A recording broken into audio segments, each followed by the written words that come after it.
Isotonic, hypotonic and hypertonic solutions क्या हैं।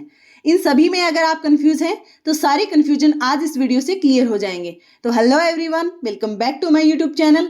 अभी तक अगर आपने चैनल को सब्सक्राइब नहीं किया है तो चैनल को सब्सक्राइब कर लीजिए। तो चलिए आज का हमारा टॉपिक स्टार्ट करते हैं, isotonic, hypotonic and hypertonic solutions. तो हमें अगर सॉल्यूशंस के टाइप देखने हैं तो सबसे पहले हम बात करेंगे सॉल्यूशन की। सॉल्यूशन जो है वो दो चीजों से मिलकर बना होता है, सॉल्वेंट और सॉल्यूट। इनमें जो सॉल्यूट है वो हमेशा सॉलिड फॉर्म में होता है। जैसे एग्जांपल के लिए हम देखते हैं शुगर, और जो सॉल्वेंट होता है वो होता है लिक्विड फॉर्म में। जैसे कि हमने यहाँ पे लिया है वाटर या फिर पानी। जैसे पानी में हम चीनी को घोलते हैं तो वो क्या बन गया, एक शुगर सॉल्यूशन, वो बन गया एक सॉल्यूशन। तो उसमें ज्यादा जो मात्रा है वो किसकी है, सॉल्वेंट की, वो होती है लिक्विड फॉर्म में, और कम जो मात्रा होती है वो होती है सॉल्यूट की, वो होती है जैसे कि शुगर या फिर हम नमक का भी घोल ले सकते हैं। तो यहाँ पे सॉल्यूशन में तीन कंडीशंस होती हैं। हमें आइसोटोनिक, हाइपोटोनिक और हाइपरटोनिक को अगर पढ़ना है तो तीन कंडीशन होती हैं। फर्स्ट कंडीशन में हम देखेंगे कि कंसंट्रेशन ज्यादा है। तो अगर कहीं भी मेंशन कर रखा है कि कंसंट्रेशन ज्यादा है तो हमेशा वो कंसंट्रेशन होती है सॉल्यूट की। इसका मतलब क्या हुआ कि सॉल्यूट ज्यादा है मतलब कि शुगर ज्यादा है। और सेकंड क्या है, अगर सॉल्यूट ज्यादा है तो मतलब सॉल्वेंट कम है, इसका मतलब कि पानी कम है। सेकंड कंडीशन में दे रखा है कंसंट्रेशन कम है मतलब सॉल्यूट कम हो गया और सॉल्वेंट हो गया ज्यादा। थर्ड जो कंडीशन है उसमें जो कंसंट्रेशन है सॉल्यूट और सॉल्वेंट की दोनों क्या है, इक्वल कंसंट्रेशन में है। ठीक है। तो ऑस्मोसिस में जब हम मूवमेंट की बात करते हैं तो हमेशा क्या होगा कि सॉल्वेंट जो होगा वो चाहे सेल से बाहर हो चाहे सेल के अंदर हो, हमेशा क्या होगा, मूवमेंट जो होगी वो सॉल्वेंट की ही होगी। मतलब यहाँ पे जैसे हमने एग्जांपल के लिए लिख रखा है वाटर, मतलब कि वाटर हमेशा हाई टू लो कंसंट्रेशन ही मूव करेगा।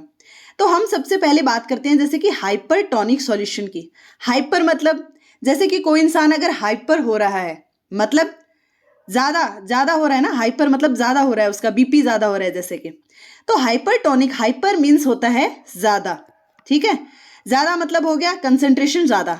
अब कंसंट्रेशन में हमने ऑलरेडी डिस्कस कर लिया कि कंसंट्रेशन अगर ज्यादा है इसका मतलब क्या हो गया, कंसंट्रेशन अगर ज्यादा है मतलब सॉल्यूट तो ज्यादा है और सॉल्वेंट कम है। अब अगर सॉल्यूट ज्यादा है और देखना हाइपरटोनिक सॉल्यूशन की बात कर रहे हैं, तो जैसे कि हम इस बीकर का एग्जांपल ले रहे हैं तो इसमें सॉल्यूशन कहाँ है, बाहर की ओर भरा हुआ है। और अगर हाइपर है मतलब कंसंट्रेशन ज्यादा है मतलब सॉल्यूट ज्यादा है और सॉल्वेंट कम है, तो इसका मतलब जो सॉल्वेंट है वो यहाँ पे सॉल्यूशन के अंदर आएगा दूसरी चीज से। तो यहाँ हमने आरबीसी का एग्जांपल ले रखा है, एक रेड ब्लड सेल है। ठीक है, ये जो आरबीसी है इसमें क्या है, इसका मतलब वाटर ज्यादा है, हमारी जो सॉल्यूशन है उसमें है कम। तो इसका मतलब आरबीसी से जो वाटर है वो सेल से बाहर आएगा। ठीक है, तो आप याद कर सकते हैं हाइपरटोनिक। अब हाइपर से आपको हमेशा रिलेट करना है कि हाइपर मतलब कंसंट्रेशन ज्यादा, और कंसंट्रेशन ज्यादा हमेशा किसकी होगी, सॉल्यूट की होगी, मतलब सॉल्वेंट कम है तो सॉल्वेंट यहाँ पे आएगा, क्योंकि सॉल्वेंट जो हमेशा मूवमेंट करता है वो high to low concentration move करता है। तो हाइपरटोनिक में हमेशा सेल से बाहर मूव करेगा वाटर। सेकेंड हम बात करेंगे हाइपोटोनिक की। हाइपो हाइपर का जस्ट अपोजिट हो गया, मतलब कंसंट्रेशन कम है, कंसंट्रेशन कम है मतलब सॉल्यूट कम है और सॉल्वेंट ज्यादा है। अब अगर सॉल्यूट कम है इसका मतलब सॉल्वेंट ज्यादा हो गया।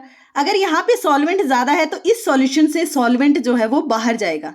इसका मतलब इस बार जो सॉल्वेंट है वो आरबीसी की तरफ जाएगा, आरबीसी के अंदर जाएगा सॉल्यूशन से। ठीक है, तो आपको डायरेक्ट क्या याद रखना, हाइपो मतलब कंसंट्रेशन कम, किसकी, सॉल्यूट की कम, और सॉल्वेंट की ज्यादा। अगर सॉल्वेंट की ज्यादा है तो वाटर जो होगा वो सॉल्यूशन से सेल की तरफ मूव करेगा। और आइसोटोनिक में तो कोई है ही नहीं, क्योंकि सॉल्यूट और सॉल्वेंट दोनों की कंसंट्रेशन इक्वल है, तो कोई भी सेल रखो उस पर कोई इंपैक्ट नहीं पड़ेगा। ठीक है, हम थोड़ा सा इसका डिटेल देख लेते हैं। अब इसमें क्या दे रखा है कि हाइपर मीन्स होता है कंसंट्रेशन ज्यादा सॉल्यूट की और सॉल्वेंट की होगी कम।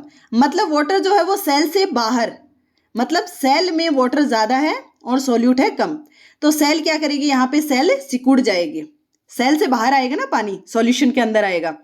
इसका एग्जांपल है अंगूर का सिकुड़ना। सेकंड हम बात करें हाइपोटोनिक सॉल्यूशन की। हाइपो मीन्स कम, तो कंसंट्रेशन कम हो जाएगी किसकी, सॉल्यूट की, और सॉल्वेंट की यहाँ पे हो जाएगी ज़्यादा। अब ऑलरेडी हमारे सॉल्यूशन जो है उसमें सॉल्वेंट ज़्यादा है, तो सॉल्यूशन में तो ज़रूरत नहीं है हमें वाटर की या सॉल्वेंट की, तो वो जाएगा सेल के अंदर। अब वाटर सेल में एंटर करेगा बिकॉज सेल में वाटर क्या है, कम है, और सॉल्यूट है वहाँ पे सेल के अंदर ज़्यादा। तो इसका मतलब वो जो सेल के अंदर पानी जाएगा, इस वजह से सेल क्या हो जाएगी, स्वोलन या टर्जिड, मतलब सेल फूल जाएगी। तो इसका एग्जाम्पल है जैसे कि किशमिश का फूलना। थर्ड है आइसोटोनिक सॉल्यूशन, मतलब सॉल्वेंट और जो सॉल्यूट हैं बोथ आर इक्वल, दोनों के दोनों क्या है, इक्वल कंसंट्रेशन में है, तो कोई भी सेल रखो वहां पे कोई भी इम्पैक्ट नहीं पड़ेगा। इसका एग्जाम्पल है 5% में क्या है, डेक्सट्रोज शुगर इन वाटर। तो आई होप आपको ये वीडियो पसंद आया होगा। अगर आपको इस पूरे पेज की कंप्लीट फोटो चाहिए तो मैं ये सारी की सारी शॉर्ट्स में अपलोड कर दूंगी, go and check it out. Thank you for watching. And अगर अभी तक आपने चैनल को सब्सक्राइब नहीं किया है तो प्लीज जाकर के चैनल को जल्दी से सब्सक्राइब कर लीजिए। यहाँ पे आपको बायोलॉजी से रिलेटेड ऐसी इंफॉर्मेशन मिलती रहेंगी।